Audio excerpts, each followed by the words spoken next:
Assalamualaikum warahmatullahi wabarakatuh. Perkenalkan, nama saya Kamila Kanahaya.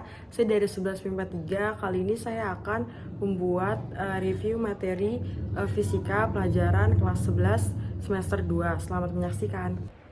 Pertama-tama saya akan menjelaskan pengertian dari gelombang. Apa sih itu gelombang? Gelombang adalah getaran yang merambat di dalam suatu ruangan. Gelombang memindahkan energi dari satu ke tempat lainnya tanpa membawa materi yang dilewatinya. Nah, materi-materi itu dalam bentuk medium, tidak diikuti merambat. Lalu yang kedua itu ada sifat-sifat dari gelombang. Yang pertama itu refleksi atau pemantulan, lalu refraksi atau pembiasan.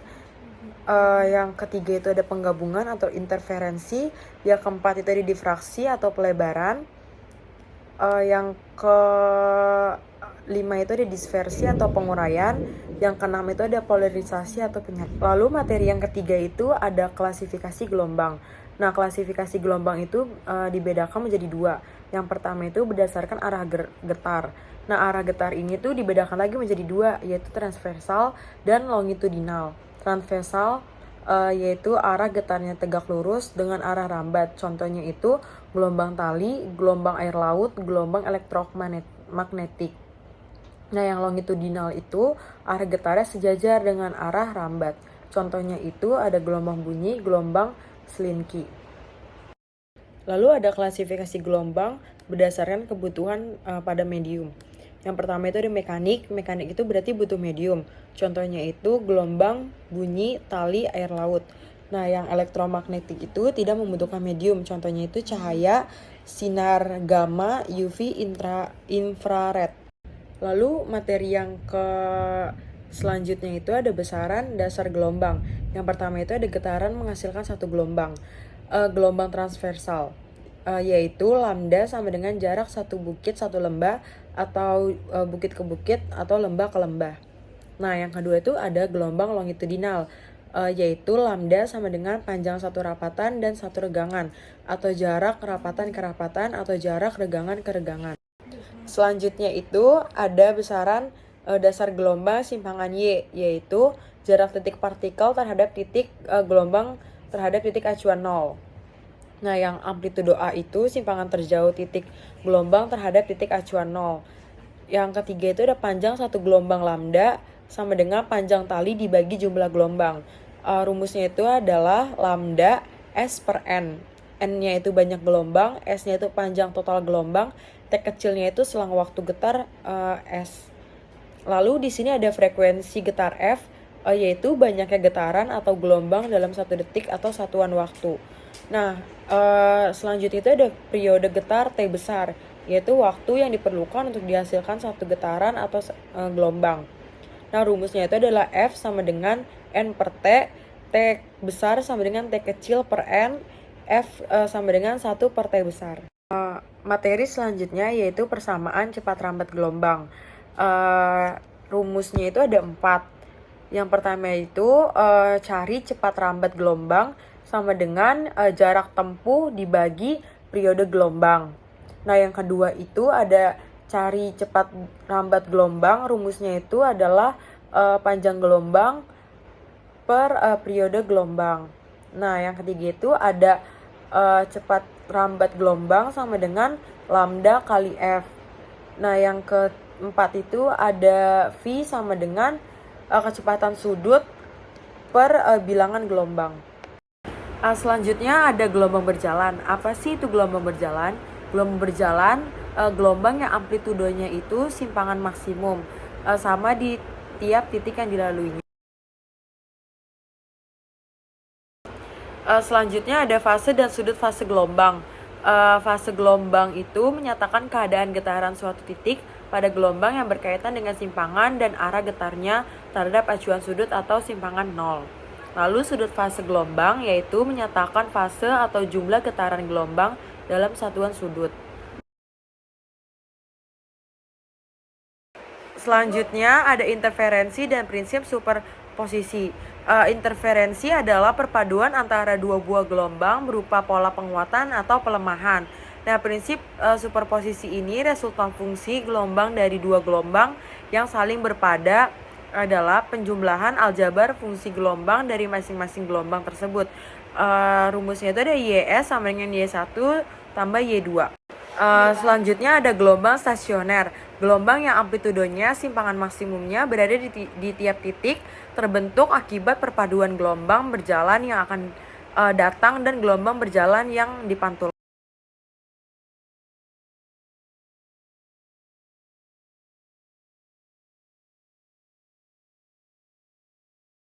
Bab selanjutnya yaitu definisi cahaya. Apa sih itu cahaya? Cahaya adalah gelombang elektromagnetik yang dapat dirasakan oleh mata manusia. Terdiri dari perubahan medan magnet dan perubahan medan listrik yang saling tegak lurus dan merambat lurus. Nah, di sini tuh ada gambar medan listrik, arah rambatannya, lalu ada medan magnetnya. Di sini kita bisa lihat cahaya atau optika perbedaan dari geometrical optik dan physical optik. Yang ketiga itu ada karakteristik cahaya. Yang pertama itu tidak perlu medium. Yang kedua itu termasuk gelombang transversal. Yang ketiga itu merambat lurus dengan laju C. C-nya itu sama dengan 3 kali 10 pangkat 8, di mana C sama dengan lambda kali F. Lambda itu panjang gelombang cahaya dalam satuan meter. F ini frekuensi cahaya dalam satuan Hz. Arah getar tegak lurus dengan arah rambat. Selanjutnya ada karakteristik cahaya. Cahaya dapat mengalami interferensi perpaduan, difraksi pelenturan, polarisasi terserap, refleksi pemantulan, refraksi pembiasan, dan dispersi penguraian. Interferensi cahaya definisinya yaitu perpaduan dua atau lebih gelombang cahaya koheren. Terbagi menjadi dua, yaitu konstruktif semakin terang, destruktif semakin redup. Lalu di sini ada interferensi cahaya, gelombang koheren dan tidak koheren. Nah, yang koheren itu yang berwarna pink, yang tidak koheren itu yang berwarna ungu. Fasenya sama, panjang gelombang amplitudenya sama, frekuensinya juga sama.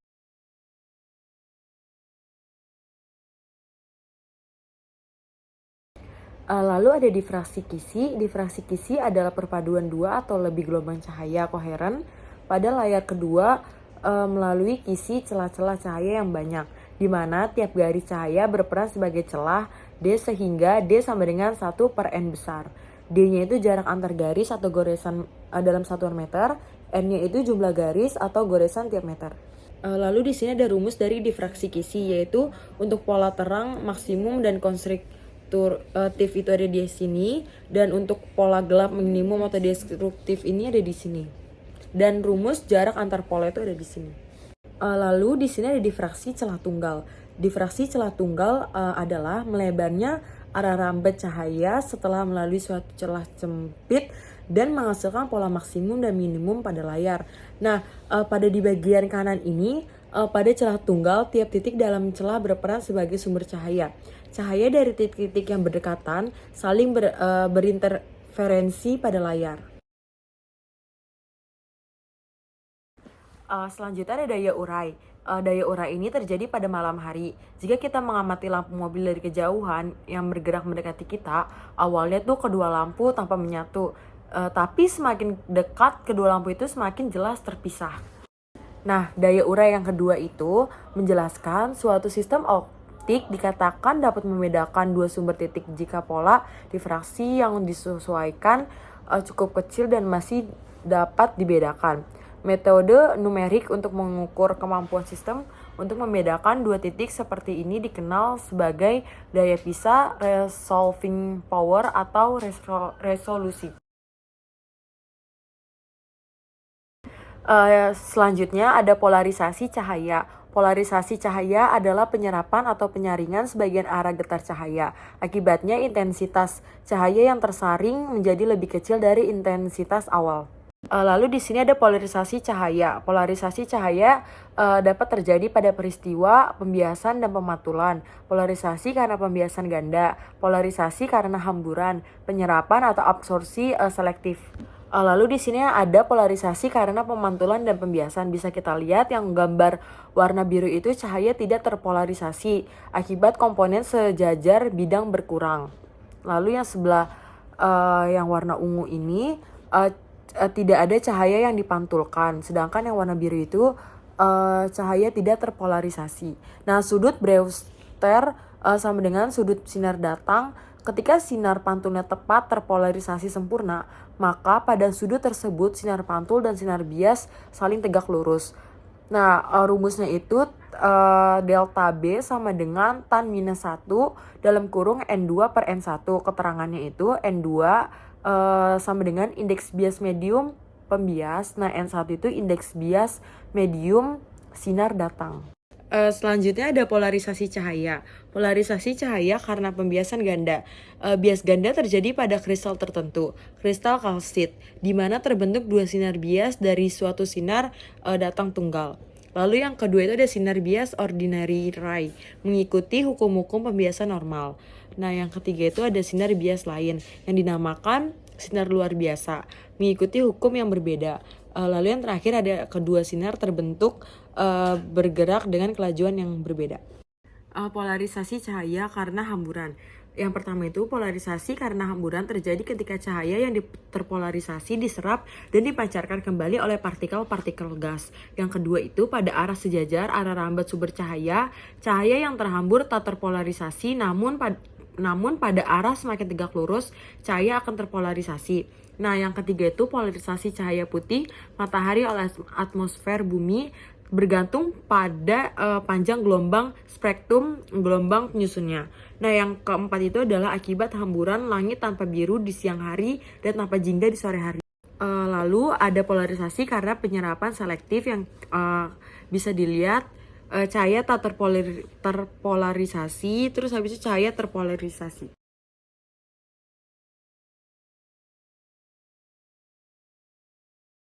Definisi bunyi yaitu gelombang yang dapat menghasilkan suara. Nah, klasifikasi bunyi itu ada bunyi infrasonik, rentang frekuensinya itu lebih kecil dari 20 Hz, berkaitan dengan aktivitas seismik atau gempa didengar oleh anjing dan jangkrik. Bunyi audiosonik, rentang frekuensinya itu 20 Hz sampai dengan 20.000 Hz, didengar oleh manusia. Nah, bunyi ultrasonik itu rentang frekuensi lebih besar dari 20.000 Hz, didengar oleh kelelawar dan lumba-lumba. Lalu ada sifat-sifat bunyi, merupakan gelombang mekanik butuh medium. Yang kedua itu merupakan gelombang longitudinal. Yang ketiga itu dapat dibiaskan. Yang keempat itu dapat dipantulkan. Yang kelima itu dapat mengalami interferensi. Yang terakhir itu tidak dapat mengalami polarisasi. Lalu ada cepat rambat bunyi V dalam medium. Bisa dilihat mediumnya dan cepat rambat bunyinya. Nah, V udara lebih kecil daripada V zat cair, lebih kecil lagi daripada V zat padat. Persamaan cepat rambat bunyi V dalam medium. Rumus yang V udara, V zat padat, dan V zat cair. Nah, kita masuk ke percobaan Melde atau cepat rambat bunyi V dalam dawai. Menurut Melde, cepat rambat bunyi pada dawai dapat dinyatakan dengan persamaan seperti ini. Atau bisa dengan persamaan F sama dengan W sama dengan M kali G.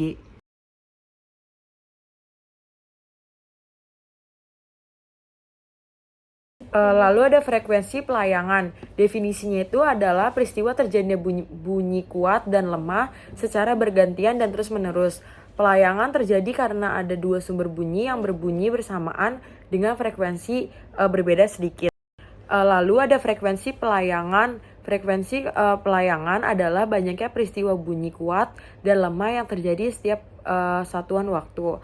Nilainya itu FL sama dengan selisih antara frekuensi dari dua sumber bunyi yang menghasilkan bunyi di tempat dan waktu yang sama, atau FL besar sama dengan F2 min F1.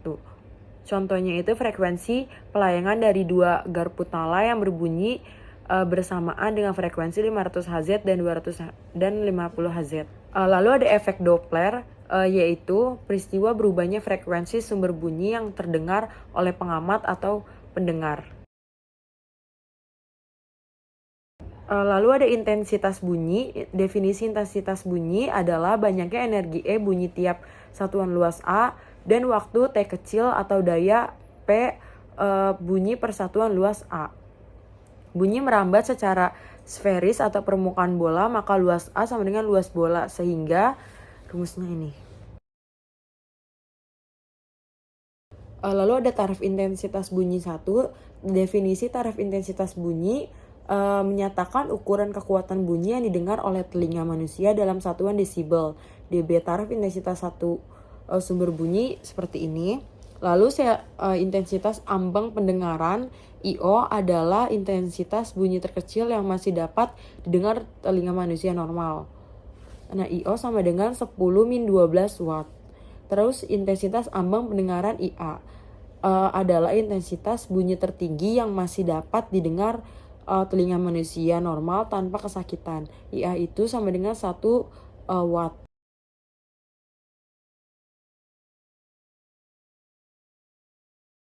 Sifat bayangan yang dibentuk mata yaitu nyata, terbalik, diperkecil. Lalu pada mata normal, diagram sinar pada mata normal itu seperti yang kita lihat, gambar A itu melihat jauh, lensa memipih, titik jauhnya itu PR. Gambar B itu saat melihat dekat, lensanya mencembung, titik dekat PP-nya itu 25 cm. Dijelaskan peristiwa mencembung dan memipihnya lensa mata disebut akomodasi mata, dilakukan oleh otot siliaris mata. Daya akomodasi mata, kemampuan otot mata untuk mencembungkan dan memipihkan lensa mata. Lalu ada cacat mata miopi pada rabun jauh. Diagram sinar mata pada mata miopi. Bayangan berbentuk di depan retina, titik jauh PR-nya itu sama dengan tak terhingga. Terus titik dekatnya itu PP lebih besar daripada 25 cm. Ditolong dengan lensa cekung atau diversion atau negatif. Kekuatan lensanya itu P sama dengan minus 100 cm per TJ cm. Cacat mata hipermetropi atau rabun dekat. Diagram sinar mata pada hipermetropi, bayangan terbentuk di belakang retina, titik PR-nya itu sama dengan tak hingga, titik dekatnya itu lebih kecil daripada 25 cm. Ditolong dengan lensa cembung atau convergent atau positif. Kekuatan lensanya itu P sama dengan 100 cm per S minus 100 cm per TD cm. P sama dengan 4 min 100 cm per TD cm. Lalu ada cacat mata astigmatisma atau mata silinder, bayangan benda tanpa terbayang sama dengan bayangan terbentuk tidak di satu titik fokus, terus disebabkan oleh permukaan lensa atau kornea yang tidak mulus atau halus, ditolong dengan lensa silinder. Terus cacat mata pada mata tua dialami oleh orang-orang yang lanjut usia, biasanya mengalami cacat miopi dan hipermetropi. Ditolong dengan kacamata bifokal 2 fokus. Untuk kekuatan lensa menggunakan rumus miopi lensa negatif dan rumus hipermetropi lensa positif. Lalu pada kamera, diagram sederhananya itu mirip dengan mata. Sifat bayangan yang dibentuk itu nyata, terbalik, diperkecil. Fungsi beberapa bagian kamera itu lensa untuk membentuk bayangan objek, plat filmnya itu untuk merekam atau menangkap bayangan, terus aperture-nya itu mengatur banyaknya cahaya yang masuk, shooter-nya itu mengatur lamanya cahaya masuk ke dalam kamera. Lalu kamera itu berlaku persamaan umum lensa, yaitu 1 per S tambah 1 per S aksen sama dengan 1 per F. Lalu ada loop atau kaca pembesar, digunakan untuk melihat benda kecil kasat mata. Sifat bayangannya itu maya, tegak, diperbesar. Rumus perbesarannya itu M sama dengan sudut lihat menggunakan loop per sudut lihat tanpa loop. Lalu loop kaca pembesar, saat mata tak berakomodasi, ciri dan rumus perbesarannya seperti ini. Saat mata berakomodasi maksimum, rumusnya seperti ini. Lalu ada teropong bintang, digunakan untuk melihat benda-benda di langit. Sifatnya itu objektif, terus okuler. Sifat bayangannya itu maya, terbalik, diperbesar. Lalu teropong bintang itu rumusnya itu M perbesaran anguler sama dengan sudut lihat menggunakan teropong per sudut lihat tanpa menggunakan teropong. Lalu ada teropong bintang saat mata tak berakomodasi. Rumus perbesarannya itu M dan panjang itu L. M-nya itu FOB per FOK, L-nya itu FOB plus FOK. Lalu ada teropong bintang saat mata berakomodasi maksimum. Rumus perbesarannya itu M dan panjang itu L. M-nya itu FOB per SOK, L-nya itu FOB plus SOK. Lalu ada teropong bumi, digunakan untuk melihat benda-benda di bumi. Nah, itu tuh ada objektif dan okuler. memiliki lensa pembalik. Sifat bayangan yang dibentuk itu maya, tegak, diperbesar. Lalu rumus perbesaran anguler teropong bumi itu adalah perbesaran anguler per sudut lihat menggunakan teropong per sudut lihat tanpa menggunakan teropong. Lalu teropong bumi itu memiliki perbesaran M dan panjang L. M-nya itu FOB per FOK, L-nya itu FOB plus 4FP plus FOK.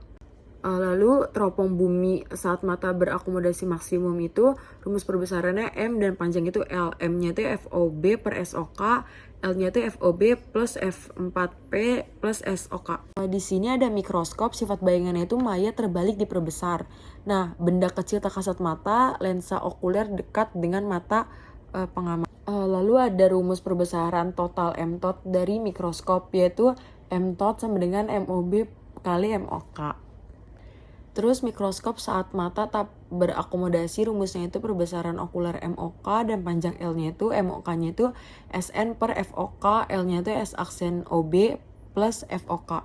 Lalu ada mikroskop saat mata berakomodasi maksimum. Rumus perbesaran okuler MOK dan panjang L yaitu MOK sama dengan SN per FOK plus 1. L sama dengan X aksen OB plus SOK.